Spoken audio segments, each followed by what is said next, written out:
আজকে তো তোকে আমি পা পুড়িয়ে দিয়েছি গরম পানি দিয়ে। এরপরে যদি কখনো তোর ভাইয়ের সাথে কোনো কথা বলস আমার ব্যাপারে, তাহলে কিন্তু তোর গলার ভিতরে গরম পানি ঢেলে দেব। কি একটা আজব বদমাইশ কথাকার। আমি আমার বয়ফ্রেন্ডের সাথে একটু মজা মাস্তি করতে পারি না তোর জন্য। তুই নাকি তোর ভাইকে বলবি না? তুই তোর ভাইকে বলার আগে তোর গলার ভিতরে গরম পানি ঢেলে একদম জবাবটা বন্ধ করে দিব, বুঝতে পেরেছিস? না ভাবি, আমাকে ছেড়ে দিন প্লিজ ভাবি। তুমি কিছু বলছো না কেন?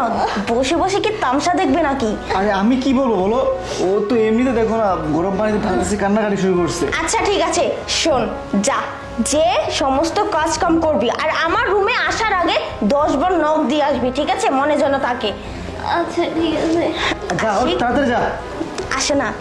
আরে বদমাশটার জন্য আমরা একটু সময়ও কাটাতে পারি না, ভালোভাবে একটু কথাও বলতে পারি না, বেয়াদব কথাকার। ঠিক বলছো, এ অনেক অত্যাচার করে, ঠিক আছে? মানে এর জন্য আমি বাসায় আসতে পারি তোমার। আরে বাদ দাও তো এসব, উফ একদম অবস্থা খারাপ হয়ে গেছে। চলো আমরা বেডে যাই, ঠিক আছে? আসো। ঠিক আছে। আচ্ছা তৃষা, আমি যে তোমার কাছে প্রতিদিন আসি না, এটা যদি তোমার স্বামী জানতে পারে তাহলে তো আমাদের অবস্থা খারাপ করে দিবে। আরে আশিক, তুমি তো বোকাই রয়ে গেলে, তোমার আর কখনো জ্ঞান বুদ্ধি হলো না। যাই হোক, আমার হাজবেন্ড থাকে বিদেশে, ও কিভাবে জানবে যে তোমার সাথে আমি দিনের পর দিন এভাবে সময় কাটাই?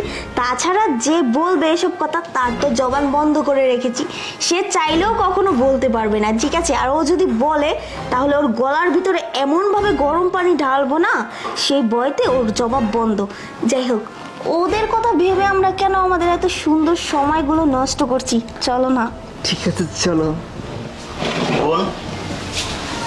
ভাইয়া তুমি চলে আসছো?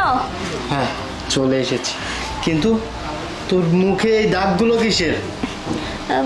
ভাইয়া সত্যি কথা বলতে কি, তুমি তো বিদেশেই চলে গেছো। বিদেশে চলে যাওয়ার পর 1 মাস পর থেকেই না ভাবি আমার প্রতি অনেক টর্চার করে প্রতিনিয়ত।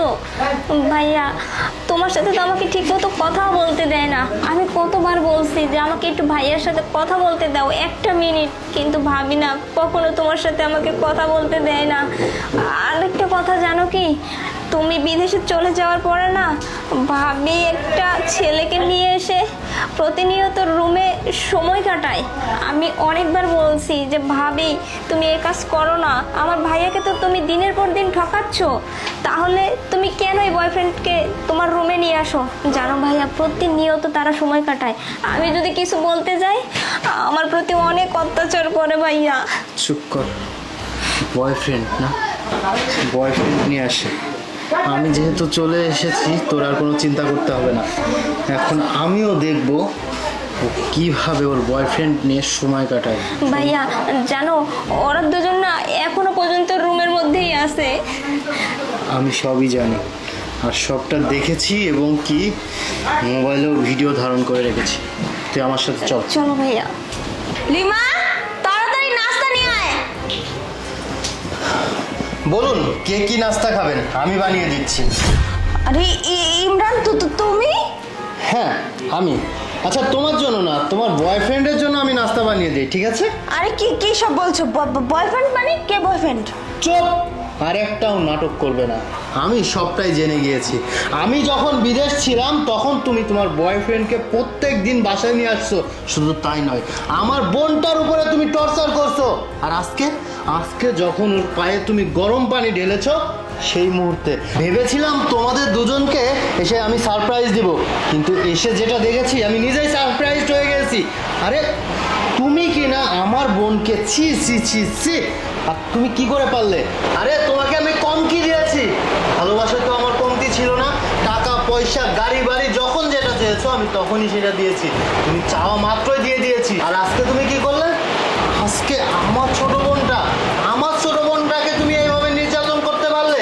তোমার মতো মেয়ের কোনো ক্ষমা নেই, বুঝতে পেরেছো? দেখো ইমরান, আমার ভুল হয়ে গেছে, প্লিজ তুমি আমাকে ক্ষমা করে দাও। ক্ষমা? তোমাকে ক্ষমা করব আমি?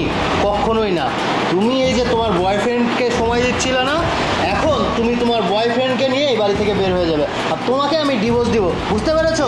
তুমি তোমার বয়ফ্রেন্ডকে নিয়ে বিয়ে করে সুখে থাকো। যাও, বের হয়ে যাও এই বাড়ি থেকে। ভাইয়া বোন, তুই আর কোনো চিন্তা করিস না, বাসার ভিতর থেকে একটা কালনাগিনী আমি দূর করেছি। তুই চল।